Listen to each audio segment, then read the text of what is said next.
Oh, my name's Renal. For those of you that don't know, I think only one person yet, Denise, but it doesn't. So I'm a writer, speaker, and a counsellor, and I like to travel. I've worked alongside Amnesty International, Greenpeace International, and the NSPCC. I've also with UN organisations, TEDx, the British Youth Council, and I have my own charity called the So my hopes for this event is that we can collaborate and show ways that we can personally and collectively reduce our emissions and live a life of meaning. So we're going to start with a foreword from my special guest, Ose, which I'm very happy to join us all the way from Cameroon. I think he woke up early. I couldn't quite understand all the messages, but I think he was saying that he woke up very early to do this. I'm very grateful. So he's going to be by Laura, the translator, who I'm very thankful to as well. He's going to share about how things have been in reality in Cameroon, what he's witnessed, and how his life experience has changed as a result of that. So then we're going to move to a mindful practice, where we'll give ourselves and also those suffering compassion, so ourselves for the efforts that we're trying to, make the world a better place, and then extend all beings that are suffering from climate emergency. It's optional. If you think it's a bit woo-woo and don't want to attend, I don't want to do it, that's okay. It's only going to be like 2 minutes. And then I will go into my presentation with photos on my trip and how I balance the emissions of my flight. We'll have a short 5-minute break, and then we'll go to the second link, which I'll share with you again in case you don't have it. And there we'll do the discussion of workshop, and you can experiment with a calculator, and you can see how changes can be made in everyday life. And if you want, we can finish with another mindful practice to leave the group and enjoy the rest of the day, hopefully more eco-friendly. If anyone has any questions, pop them in the chat. And otherwise, we'll start with our guest, Ose from Cameroon. So, Lawrence, if you could just ask him if he could introduce himself and just share a little bit about what he's noticed about climate emergency in Cameroon and how it's affected life for both him and his community and the people around him. Yeah, I think he's left the chat. He's not on the chat anymore. I can't see him. Oh dear. We had a little chat beforehand. Maybe he had to go. Lauren, do you mind if you remember what he said when he was here earlier? Yeah, so he did thank you to join the meeting. And he was talking about how climate change is affecting Cameroon, especially when they cut so many trees. There's like a big deforestation happening. So when the trees used to be there, it was kind of blocking the wind coming from the coast. But with all the trees gone, this wind now is bringing diseases and bacteria to the east of the country. There's also a big lack of water. The country is dry, it's very, very hot. So a lot of people from the north of Cameroon are basically migrating to the coast. And therefore, basically now there's overpopulated cities, which affects communities, job market and things like that. So yes, in a nutshell, he's saying that the deforestation is a big problem in Cameroon, the very hot weather, high winds, and that creates a population movements from the north of the country towards the south and the coast and the west. Oh no. There's a lot of, he said that there's a lot of types of plants, flowers, types of food they can't grow anymore due to the climate change, due to deforestation and what I've explained just now. And also, animals kind of disappear every year. They're seeing less and less animals. I think I think for me, like one of the saddest things that I also witnessed during my travels, which prompted me to do this experiment and talk, is that those who have contributed less um, have oh sorry, Zoom just messaged me and said they've removed the 14-minute time limit. So we might be able to go straight to the workshop if we want to. Um, Yeah, those who have contributed the least. So Cameroon, I didn't actually know where it was, but I looked up and is on the coast of Africa. You know, we know that the carbon footprint in Africa per capita is very. Yeah, we can hear from the account of Jose like how much they're suffering, and especially compared to us in Western. For me, it's really quite sad. So yeah, I was really grateful to Jose for messaging me and offering to come and talk to us. For that excellent memory because we only had it's only like 10 minutes and you speaking very fast. So you're very good at French um, and translating. So thank you so much for that. No problem. Okay. So if we can just start. We've had a few people join. So thank you to those of you who've just started joining. I'll try and keep an eye out for anybody else. Um, so we'll start with the mindful practice. So as I mentioned earlier, you don't have to join in with us if you don't want to. Do we're only going to do it for a couple of minutes. Please just stop what you're doing, sit up, and expand your chest outwards, as if opening your heart to the whole world. Put your hands on your heart and close your eyes. Just put all of your attention on the sensation of your heart beating. Not your heart, okay. Just observe the rise and the fall of your chest. Deep breath going up as you breathe in, down as you breathe out.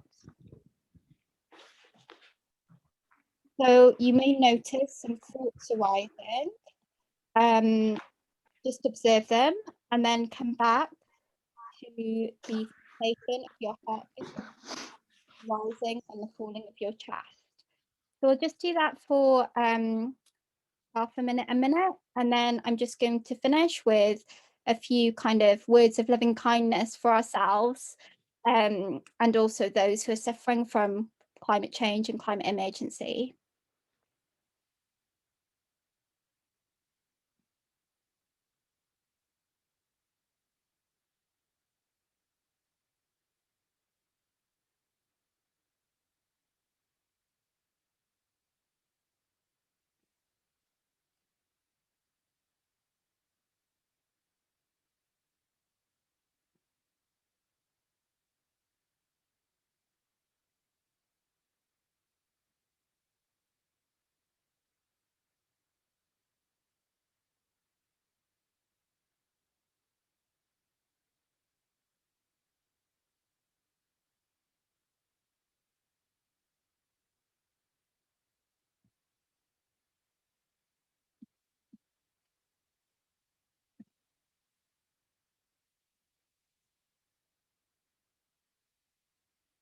Thank you for doing that. I just wish that, so may I be happy, peaceful and free.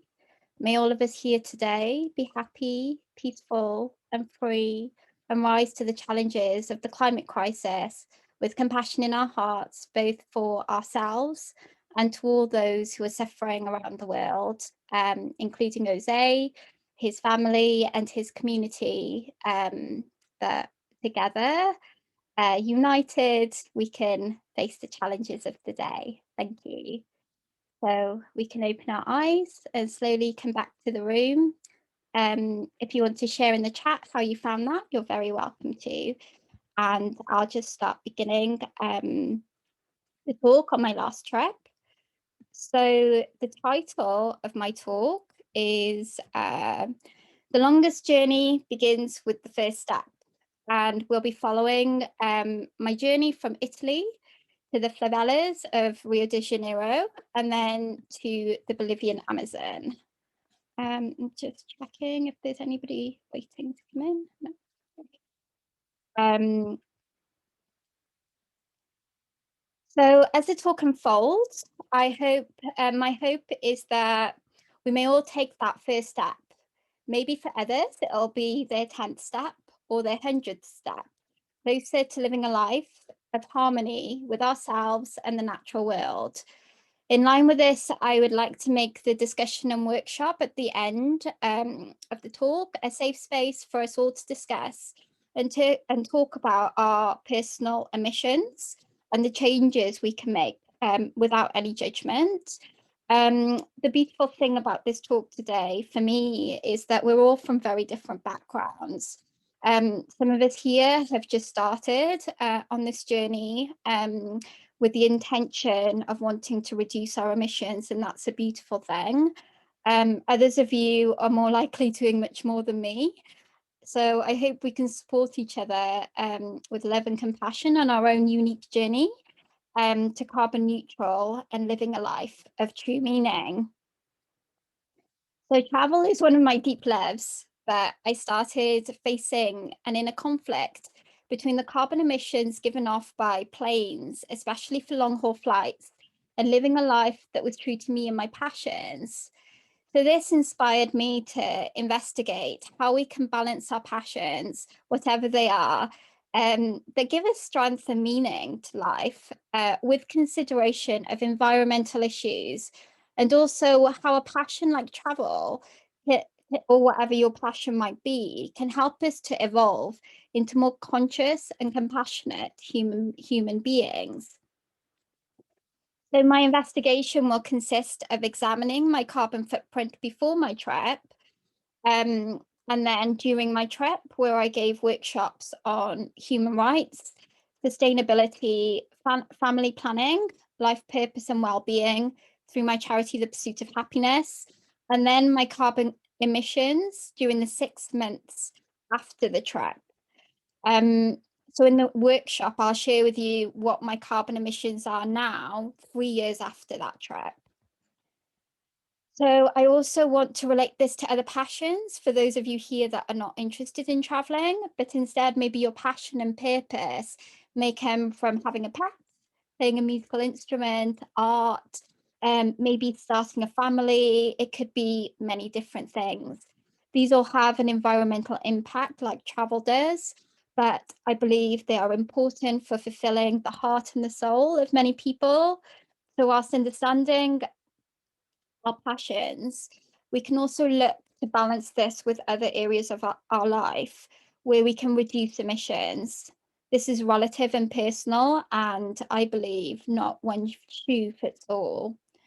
So I'll be using this calculator created by WWF. It's quite comprehensive in breaking down exactly where your greatest emissions are and includes tips for how you can make changes in your lifestyle. It doesn't, however, factor in collective contamination, which is quite big.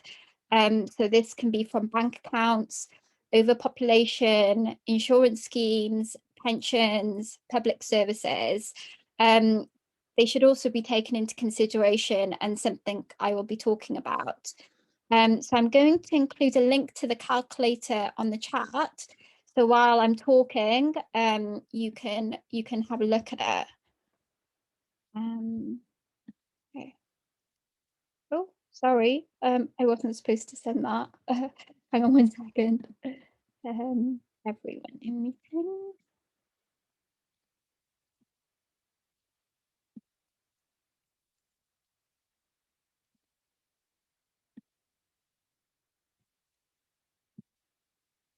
So hopefully you can see it. Just write in the chat because I muted everybody. Just so there's no background noises. So if anything comes up, just write it in the chat and I'll try to keep checking. But hopefully you can see that link. And if you click through, then you can relate it to what I'm talking about if you want to. So my lifestyle 6 months before the trip involved traveling by car to work every day, eating out once a week, eating meat and fish at least once a week, buying imported food, 2 European holidays, in addition to 2 holidays in the UK, which I felt was necessary to escape the stresses of life, non-renewable household energy, buying new things for the trips I was making, services from financial institutions, so insurance, pension fund, bank accounts, all of which invest in the FTSE 100, whose top holdings include fossil fuels and other contaminating industry, UK tax money, which each citizen contributes to, which has a public spending emission. So I estimated my carbon emissions to be around 11.2 tons, which is the first slide that you can see on the screen, before the trip, although in reality it was probably higher, including collective emissions. To put this into context, under the Paris Agreement, we need to get this down to 2 tons by 2030. The average American citizen is around 14 tons. So I'm going to share with you the breakdown here, which is here.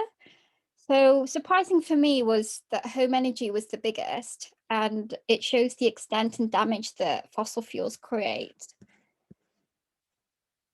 So during my trip to Latin America, it involved both exploration of myself and the world and giving workshops. I first flew to Italy and planned to explore as much of the country as I could in the most environmentally friendly way within the limited time limit of 10 days. I used Flixbus. The buses are environmentally friendly in terms of emissions, and they have now launched an electric bus and a 100% Greenpeace energy train. I managed to see everything that interested me in Italy using this method. I explored 12 places across Italy in just under 10 days. So these are some of the places that I visited.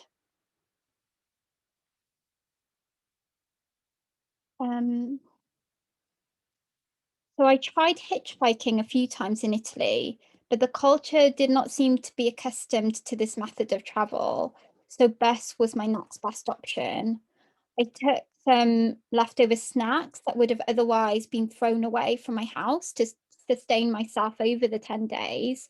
And I supplemented this with eating in the house of my local host in whatever cities that I was in. So websites like Be Welcome are great for this. They're like a home away from a home. But I also took a tent for if I needed it.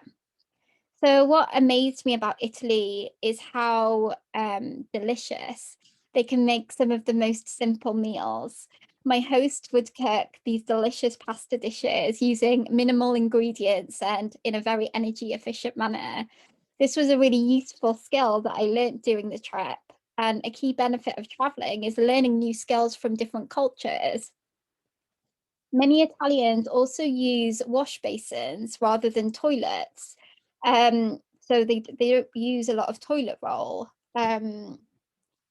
I have a photo of this. I don't know where it is. But the order seems to have changed. Um, Here it is. Um, and this is something that I started adopting when I returned home. So that I wasn't using so much toilet roll and using, a more environmentally friendly manner. So I walked around a lot of the sites, and it taught me so much about how tourism and the natural world can work together. So Rome, for example, is a beautiful fusion between the old and the new that sit together harmoniously. It taught me that rather than destroying the new to modernize, as other countries have, we can kind of fuse them together. So I'll just find some photos of this. Um, so this is one example where you can see the old and the new. They haven't gotten rid of this ruin. They've just built new buildings around it, which I thought was, ingenious, really. Um, so my other favourite site was the city of Matera, where people live within a natural cave archaeology. So this is one of the photos. Here's some more photos of that. It's really beautiful. And some of these are now converted into guest houses. They're maintaining their natural beauty and showing how we don't need to destroy history to create luxury hotels, but instead we can create hotels out of history in an environmentally friendly way. That was more Rome.